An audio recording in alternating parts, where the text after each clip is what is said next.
Hey, my friend crossed the border from Canada last year sometime, and he had a truck with some semi-automatic rifles in it. And apparently these were legal where he was coming from, but not down here. They're not legal, and at least he didn't have the right to bring them down or something. And he's a U.S. citizen too, but he was up in Canada, and he claims that he's a dealer person, and he didn't sound like a terrorist. He's not transporting weapons for any type of illegal use or drug cartels or whatever. So let's just assume that's all true. The guy lands himself in Lane County Jail. Here's how. When he's crossing the border of Canada, and there's a couple of border stops, and he says that he didn't notice anything suspicious about these border stops at first. He just thought they were letting him through.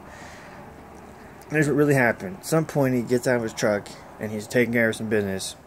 This was all it took for one of the Border Patrol agents, it's someone on the U.S. side, to do this. I don't know where this stop was. It could have been in Washington, could have been somewhere along the Canadian border up in the region of the Northwest, could have been in Washington or Oregon itself. So he told me how the story about how they discovered the guns in there, but they didn't even really do a search. Whatever they did, they just knew to put a GPS in there. So I was thinking about the surveillance technology that they have. When he was in jail, I was telling him about it. I was telling him about the brain reading stuff and satellite telemetry and interferometry. Here's what I really imagine happening, and this is going on across America. So how are these people discovering things, and how are they manufacturing probable cause so that they can cover up how they discovered it without disclosing the warrantless surveillance that's 24/7 and the invasion of privacy? So a Border Patrol agent, those cars are being scanned with interferometry, most likely, and this technology allows the guns to be seen through the car, through any obstacles, through any bends. And he has them in there. And you have a Border Patrol agent, doesn't even see it. He'll be over there helping somebody else, and then all of a sudden he's getting a communication. There's some channel, could be covert communication channel, direct to his mind, little whisper in his ear. Technology auto-informing him like he has remote view. So in his mind he's actually getting a little alert. And they're coordinating amongst one another using this technology. That's how sophisticated it is today. So each agent's linked up to, and they're talking about it in their heads. They got radios too, but that's the non-classified way and the way that they do the non-covert communication. So anything about the system usually be communicated through a means that's not detectable by anyone in the civilian realm. This technology is not interceptable by non-militaries. So what is going on with those police? They'll be told that there's something over there. Next thing you know, they're just pretending that they're taking a look at his truck, and then they're just like, oh, I saw something suspicious in a truck. Boom. Put in a GPS. And that's all they got to do to cover it up, is just say, oh, I saw something suspicious in his truck, and some suspicious behavior, flagged in a database, maybe too, whatever. Put it in. There's many ways of doing this. It's in, the GPS is in. He goes down to Oregon, and that's where he's raided at wherever he gets to. They take all the fucking guns, and they didn't have much else. There wasn't a lot that they got him with. It's just that he had that in his truck, as far as I know. I know this guy, though, because he got badly beat by the jail deputies in jail. Broke his ear, broke his teeth, his fucking all beat up. His ears, his eardrum was damaged. They were punching him good. Had inmates beating up on him. And apparently a guard had been harassing him a long time, and then came in and just brutalized him. And he fought back too. Both of them, both the sheriff, deputy. He got it for whatever he did. That's why I know about this particular case. And then the inmate sued. His family member filed a lawsuit for damages, excessive use of force, and all the injuries he had. And basically, they're using that for leverage to try to get. Basically, neither the state nor the feds wanted sued. And that was his ticket to prevent them from just totally putting him away for a long time. But he believed in this technology I was telling him. I was like, yeah, dude, I totally believe in this stuff that you're telling me. And he was one of the guys in jail protecting me a little bit. Everyone was watching the deputies for me because they were abusing me in there. They have access to the technology themselves. These were agents of our government, okay? They all have access. Anywhere you go. The police, every town. Doesn't matter where you go. And it works on a global scale. As they travel around, they're linked up, they're being tracked, it's all automated. And the patent to do a lot of this, there's a patent, there's many of them. Holographic scanning, and this is done from space or some type of phaser antenna, and this is letting them holographically image people's bodies, bouncing signals in and out of their bodies and off their bodies and off objects of cars and other objects. So they can physically image things holographically. And it's very quick. And then, of course, in their computer they have a 3D model of it. And this 3D model could be passed around many different ways. Either on a screen it could be displayed, or in a computer, or beamed into a person's head. Into their head, man. You can see the car and whatever image is being beamed in your head through this technology. There's a lot of patents covering this. Government actually backs one of these patents from the 90s on this. There's like 2 different patents on holographic surveillance. It's just about holographically imaging and creating a holographic image. That's all it's about.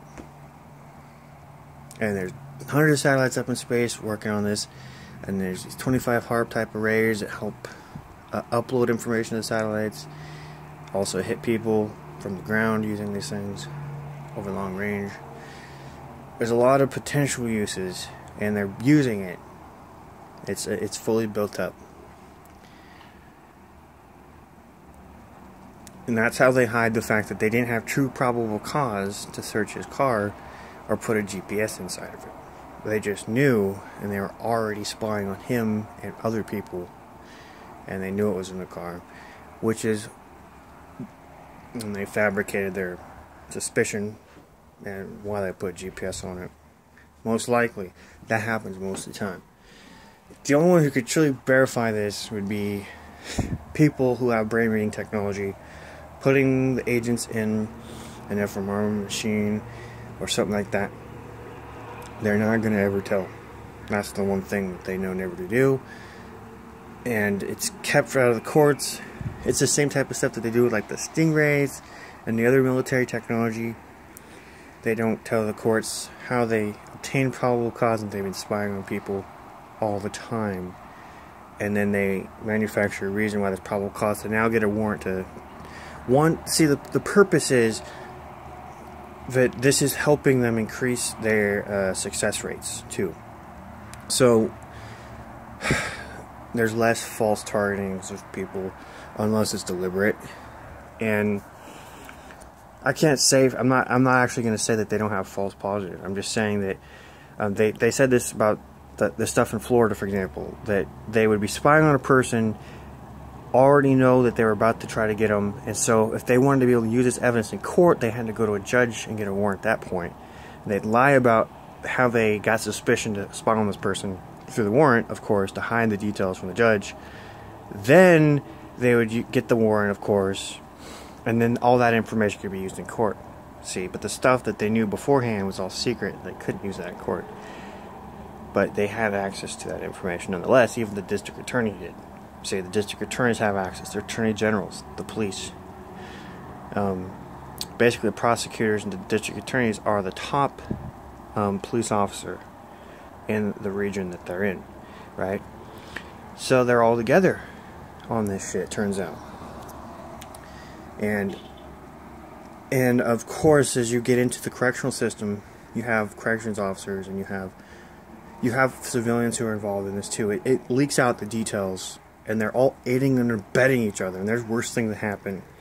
If you catch one of them illegally spying on you, you become a victim of stalking and harassment, military weapons use, radiation being directed at you, harassment, similar psychosis, false arrest, and getting beat up, being, you know, a lot of things, having your stuff fucked with in your house, being broken into illegally, police not helping you, no one helping you, no one's going to help you, no matter what level you get to. It's very hard to get help. There is no help, because the system is designed to help you or against you. And it's there's just no system that's exclusively for public to help the public. Not even the public defenders. These fucking attorneys are on the payroll of the state, and they, like in Oregon, they have a dedicated system. They're buddy-buddied with the damn DAs. They have a lot of intelligence, and they frequently go back and forth between state jobs and this public defense shit. And they privately represented the state or government at some point earlier down the road. And there's fucking things going on like that. That's why attorneys are unreliable. And in Oregon, there are actually attorneys who believe too much in the system and know about it, and then protect it, and protect the DA and protect the state at every level of the public defense system. You can look at my history and find those attorneys. Margaret McGinnis, Jessica Stanek. Who's that punk at the PSRB? Whose name is Harris Matarazzo. That fucker's dirty. He told me he's the police of the state while crimes are being committed against me. And, well, I believe the state, I don't care, I'm not going to help you. And she didn't have sex with you, did she? He says. He knew everything. He knew spying was happening. He knew everything. And, well, it turns out nobody actually has an attorney who's not involved in this. I don't know of any level of protection that anyone has anywhere who isn't involved in this type of shit. Now, there's no justification for it either, man. Fourth Amendment, man, says government can't do fucking shit to you at all, ever. They can't spy on you, can't do shit. They can't spy on your neighbors, they can't spy on anybody without probable cause first. And it's only, you know, it's to protect these people from the government. That's what the point of that is, because they're dangerous. And now surveillance is so fucking powerful, they can do whatever, and they've just, you know, we don't have protections from that level of surveillance now. It's being done 24/7 secret, just to bypass the laws. And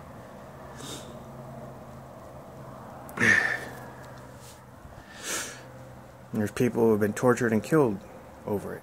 There's victims all over reporting this. They call themselves targeted individuals. And they're all over the internet. So many of these victims, they're witnesses against government abuse, and yet nobody's prosecuting the government for it. So that's why you know you're never going to get help. If you get some type of help, it'll be like the old Project Paperclip. They're taking you in and they're sucking you in with a false settlement to fucking control you.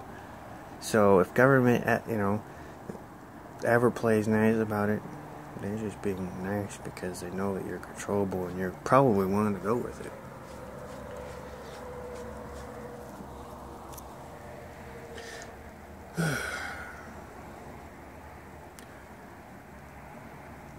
I've uncovered a rattlesnake's nest, man. It's the government. And they want to trick you into a settlement because so that you didn't expose the rest of the rattlesnake's nest. They would love people to cave. You don't take it to trial, or can't take it to trial even because they don't got an attorney. If they do get an attorney, well, I see a lot of false cases going through court where the real facts are not really there because the attorney and the defendant doesn't even really have access to information. Government doesn't have to come forward and tell any truth. There's no way to compel them to bring forth all the truth. But I found out you have a lot of rights. They're just not being put to use. Some 6th Amendment or 5th Amendment, one of those two. You have the right to have all witnesses come forward in jail. So if NSA's been spying on you and you're going through trial, they have to come to trial and admit that they're doing it because they're a witness against you. They can't falsely introduce evidence to the DA and hide their involvement and shit. You have a right to confront your witnesses. Right? So that's something that would bring out all the secrecy, get rid of that shit, bring out the corruption right there. If that right there was enforced, if nobody was allowed to not establish themselves as a witness when they were. A lot of covert shit out there like that. And maybe we should make that computer system spying on us automatically and storing data about it all a witness too. We should be able to compel all that fucking evidence and bring it into court that the military has and the police secretly use and the DAs use in secret.